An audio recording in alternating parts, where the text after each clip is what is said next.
Yes, people, I did use the same thumbnail, and I'll probably keep using that same one for the remainder of the campaign because it's funny.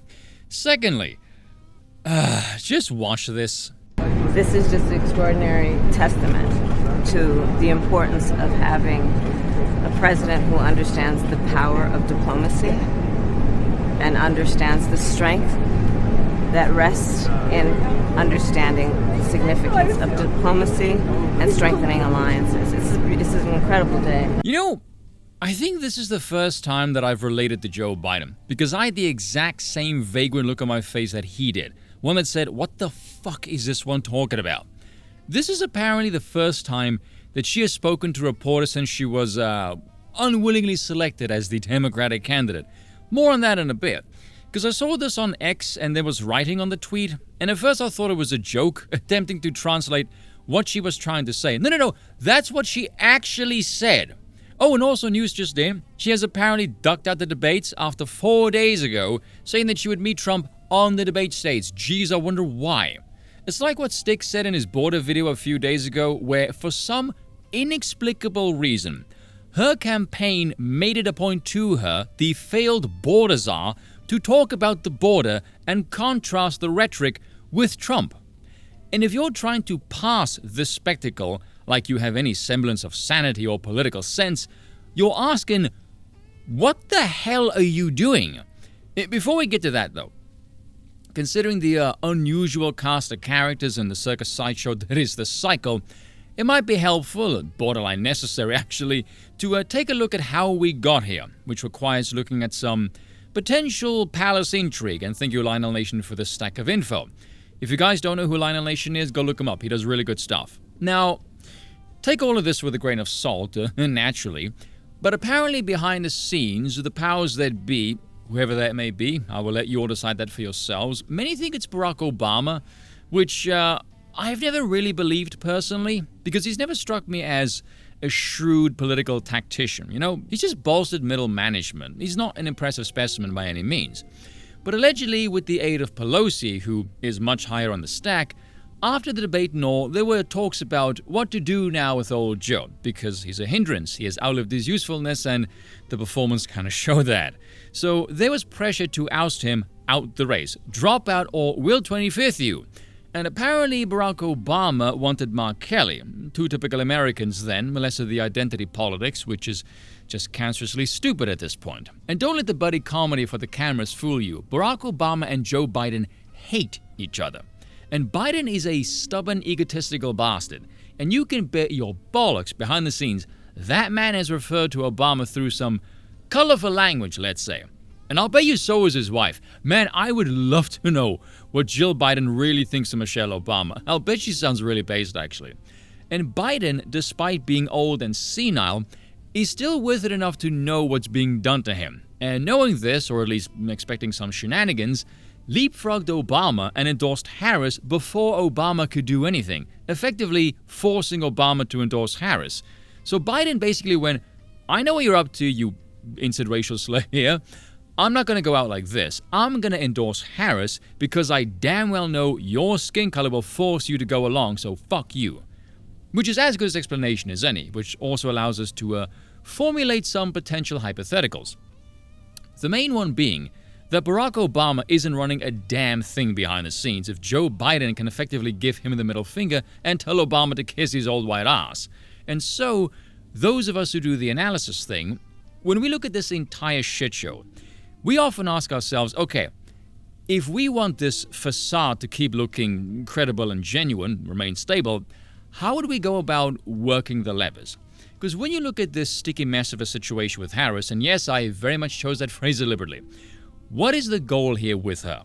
Because let's be honest, if you could have gotten Kelly as a nominee and not Harris, Harris would never have been the choice for VP for him. Even for Joe, she was just a pawn of DEI to get votes, nothing more. When it became painfully obvious to everyone involved the depths of her ineptitude, she was cast aside. Or if you want to be more cynical about it, she was given jobs she wasn't supposed to fix to make her look stupid so Joe wouldn't get 25th no matter how senile he ended up being. But then again, plans change. But Obama ranks higher in the public mind. No one knows who Harris even is. For the most part, she is not relevant. no one would care if she was shafted for Kelly if Obama said so. I mean, she's been in the broom closet for the last 2 years for good reason. She was a DEI pick for when that mattered to achieve political ends. Currently, not so much. But now, seeing as the current figurehead who thinks he's president has nominated her for the candidacy, and his former boss has to go along with it to save face, now they're stuck with her. And now it ironically looks like Biden shafting Obama has made Trump's path to victory even easier, which is pretty funny all things considered. I think it's fair to say then, wanting Kelly instead of Harris is a pretty clear indication the regime has no more use for her. And again, for good reason. She has no political potential. Her campaign basically imploded in 2020 within a single debate. We keep going back to this because it's the only example we have of her performance on a campaign trail, and it was abysmal.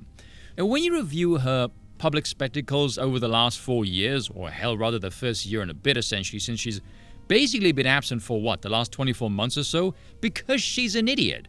Seeing as she has failed spectacularly, and she's basically been missing for that 24-month period, for her to come out in campaign mode and speak about the border, considering its present condition and she was supposed to be in charge of it, for her to finally speak to reporters after the last few weeks and she still sounds like a teenager getting asked to do a book report about something that she's never read, is nothing short of insane.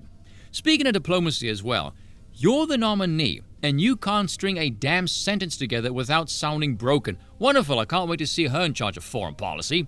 How do you still sound like the exact same idiot that crashed and burned 4 years ago? It forces people to ask then, what on earth have you been doing for the last 2 years? It makes you look grotesquely incompetent and lazy at best, or like you have a legit learning disability at worst. Never mind what the staff are telling her.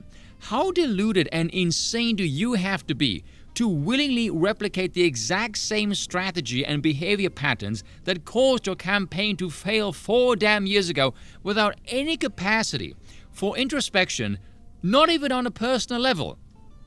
This is a walking meme. It makes people speculate.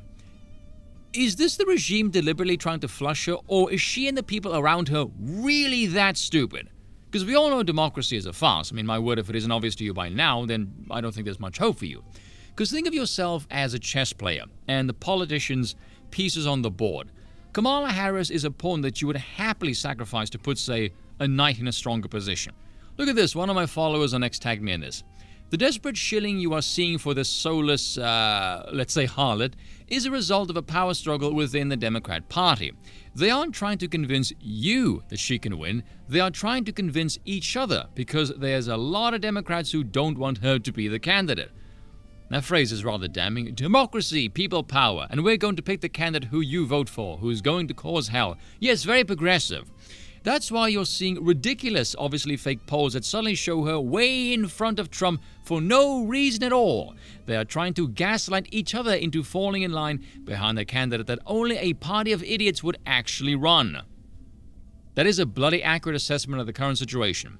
It strikes me then as bizarre that thing who has failed to win anything is deeply disliked by those that know her, or work with her for that matter, given that her staff turnover rate was a jaw-dropping 92%, is not even liked by her own party, for heaven's sakes, yet is barely known and becomes more unlikable the more people know of her. Apparently a whole bunch of money and energy is thrown at her, which is hilarious because the money is designed to give her exposure, even though she still has the exact same flaws that she did in 2020. She's worked on nothing to improve in 4 bloody years. All of a sudden, the same strategy that failed in 2020 is somehow going to work now. Look at how stupid her campaign has been. It's been not even 2 weeks, and already it's crumbling. She hasn't even had a proper press conference since she was selected. Because I want the people who are all doomer-pilled and demoralized about all of this, because Trump couldn't keep the energy of an assassination attempt up in an era where everyone has the attention span of a crackhead licking windows.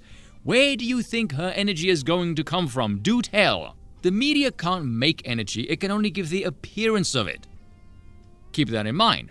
And speaking of appearances of energy, that clip at the start was about the prisoner exchange, and then Bazooka Joe over here wanders off into the Russian jet, and no one does anything. He just walks up and stays there for almost 2 minutes. And again, no one does anything. Did he realize nothing is happening and maybe he's in the wrong place and he just walks back out again? And by the way, can we just point out, after the debate, right, he needed help getting down, half an inch of step.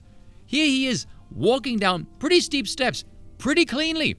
Hell, this is the cleanest walk down steps he's taken in probably 3 bloody years. What the hell is going on? Jesus, take the wheel. Oh, and one last thing, because Trump commented on this just a while ago. Does anyone notice that Kamala Harris doesn't do interviews? That's because she's really dumb. She's unable to speak properly without a teleprompter, and even with one, she still manages to balls that up. She has an extremely low IQ. That's probably true, actually. And our country does not need someone who is unable to put 2 sentences together. She can't, and besides, we just got finished with that. His name is Sleepy Joe Biden. I can't find a flaw in his statement. Cheers for watching, and once again, I apologize for nothing.